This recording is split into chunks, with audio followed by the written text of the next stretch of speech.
নমস্কাৰ মৰমৰ ছাত্ৰ-ছাত্ৰীসকল ৰজনী ছাৰ এডুকেশ্যনেল নামৰ ইউটিউব চেনেলটোলৈ তোমালোক আটাইকে স্বাগতম জনাইছো। আজিৰ এই ভিডিঅ'টোত আলিটাৰেশ্যন নামৰ এটা লিটাৰেৰী ডিভাইচ বা ফিগাৰ অফ স্পীচৰ বিষয়ে আলোচনা কৰিবলৈ ওলাইছো। আলিটাৰেশ্যন হৈছে এনেকুৱা এটা ফিগাৰ অফ স্পীচ যিটো আজিকালি প্ৰায়ে পৰীক্ষাবিলাকত আহি থকা দেখা যায় আৰু ষষ্ঠ শ্ৰেণীৰ যিখন ইংৰাজীৰ পাঠ্যপুথি সেই ইংৰাজীৰ পাঠ্যপুথিত আলিটাৰেশ্যন লিটাৰেৰী ডিভাইচটো উল্লেখ কৰা হৈছে আৰু এইটো খুবেই ভাল এটা পদক্ষেপ যে ষষ্ঠ শ্ৰেণীৰ পৰা ফিগাৰ অফ স্পীচ বা লিটাৰেৰী ডিভাইচবিলাকৰ জ্ঞান দিবলৈ চেষ্টা কৰা হৈছে। পোনপ্ৰথমে আমি বুজিবলৈ চেষ্টা কৰিম হোৱাট ইজ আলিটাৰেশ্যন অৰ্থাৎ আলিটাৰেশ্যন কি হয়। ইয়াতে ডেফিনিশ্যনত দিছে আলিটাৰেশ্যন ইজ আ লিটাৰেৰী ডিভাইচ। এটা সাহিত্যিক অলংকাৰ বুলিও ক'ব পাৰি, অসমীয়াত ক'লে এটা সাহিত্যিক অলংকাৰ হ'ব। It is the repetition of consonant sounds at the beginning of two or more words. অৰ্থাৎ alliteration হৈছে এটা ৰিপিটিশ্যন মানে হৈছে পুনৰাবৃত্তি। আৰু কিহৰ পুনৰাবৃত্তি? of a consonant sound মানে আমি জানো আমাৰ 26টা লেটাৰ্ছৰ ভিতৰত তাৰে 5টা ভাৱেল আৰু বাকীকেইটা অৰ্থাৎ 21টা আমাৰ কনসনেন্ট সাউন্ড থাকে, লেটাৰ থাকে। আৰু সেই কনসনেন্ট লেটাৰকেইটা যদি আমাৰ এটা বাক্যত বাৰে বাৰে বা দুবাৰতকৈ বেছিকৈ ৰিপিট হয় এটা লাইনতে, তেতিয়াহ'লে সেইটোক এলিটাৰেশ্যন বুলি কোৱা হয়।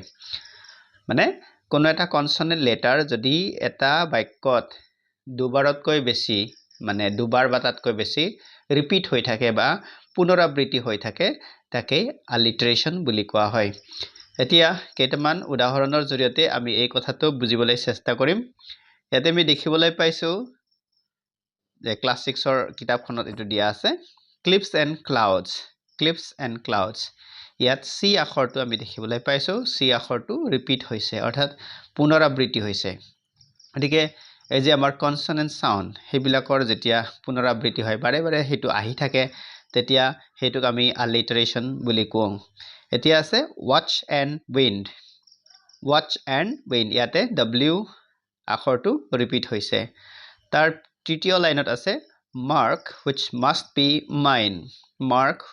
B mine. ইয়াতে আমি দেখিবলৈ পাইছো যে এম আখৰটো ইয়াতে পুনৰাবৃত্তি হৈছে অৰ্থাৎ বাৰে বাৰে আহি আছে। এনেকৈ কোনো এটা বাক্যত যদি কনসনেন্ট লেটাৰ এটা মানে শব্দবিলাকৰ আৰম্ভণিতে ৰিপিট হয় বা পুনৰাবৃত্তি হয়, তাকে আমি আলিটাৰেশ্যন বুলি কওঁ। এটা খুবেই ধুনীয়া আৰু গুৰুত্বপূৰ্ণ ফিগাৰ অফ স্পীচ বা লিটাৰেৰী ডিভাইচ। এইটো প্ৰায়বিলাক পৰীক্ষাতেই আহি থাকে। এতিয়া তলৰ ফালে আমি কেইটামান এক্সাৰচাইজ পাইছোঁ। ইয়াতে আমাক কৈছে now write down a few sets of words using alliteration, one is done for you. অৰ্থাৎ আমাক কেইটামান সেট মানে আলিটাৰেশ্যন লিখিবলৈ দিছে আৰু এটা আমাৰ বাবে কৰি দিছে, সেইটো হৈছে টল টাৱাৰ্ছ। অৰ্থাৎ ইয়াত টি সাউণ্ডটো ৰিপিট হৈছে। এতিয়া আছে টাইনি টটছ, আমি লিখিছোঁ টাইনি টটছ, ইয়াতো টি আখৰটো ৰিপিট হৈছে শব্দবিলাকৰ আৰম্ভণিত। এতিয়া আছে বি নম্বৰ, আমি লিখিছোঁ ব্লু বেলুনছ। ইয়াতে বি আখৰটো শব্দবোৰৰ আৰম্ভণিতে ৰিপিট হৈছে। তাৰপিছত আমি লিখিছোঁ ইয়াতে বিগ বাস্কেট, অৰ্থাৎ ইয়াতো বি আখৰটো শব্দবোৰৰ আৰম্ভণিতে ৰিপিট হৈছে। তাৰপিছত চি নম্বৰত আমি লিখিছোঁ ডিয়াৰ ডেড, অৰ্থাৎ ডি আখৰটো শব্দৰ আৰম্ভণিতে ৰিপিটিশ্যন হৈছে। তাৰপিছত পাইছোঁ আমি ডেলিচিয়াছ ডিছ, ইয়াত ডি আখৰটো শব্দৰ আৰম্ভণিত ৰিপিট হৈছে। তাৰপিছত আমি ডি নম্বৰত লিখিছোঁ ফিয়াৰলেছ ফাইটাৰ্ছ, ইয়াত এফ আখৰটো ৰিপিটেশ্যন হৈছে অৰ্থাৎ পুনৰাবৃত্তি হৈছে। তাৰপিছত আমি পাইছোঁ ফাইভ ফানি ফেল'ছ, ইয়াতে তিনিওটা শব্দতে এফ আখৰটো আৰম্ভণিতে ৰিপিটেশ্যন হৈছে। গতিকে মৰমৰ ছাত্ৰ ছাত্ৰীসকল, মই আশা কৰিছোঁ এলিটাৰেশ্যনৰ যিটো ধাৰণা সেইটো তোমালোকে বুজিব পাৰিছা। আলিটাৰেশ্যন হৈছে মানে যিটো কনসনেন্ট সাউন্ড, সেই কনসনেন্ট সাউণ্ডটোৰ ৰিপিটেশ্যন, শব্দবোৰৰ আৰম্ভণিতে কনসনেন্ট সাউণ্ডবোৰৰ ৰিপিটেশ্যন, তেতিয়া তাকে আমি আলিটাৰেশ্যন বুলি কওঁ। মই আশা কৰোঁ এই ভিডিঅ'টোৰ পৰা আমাৰ ছাত্ৰ ছাত্ৰীসকল উপকৃত হ'ব।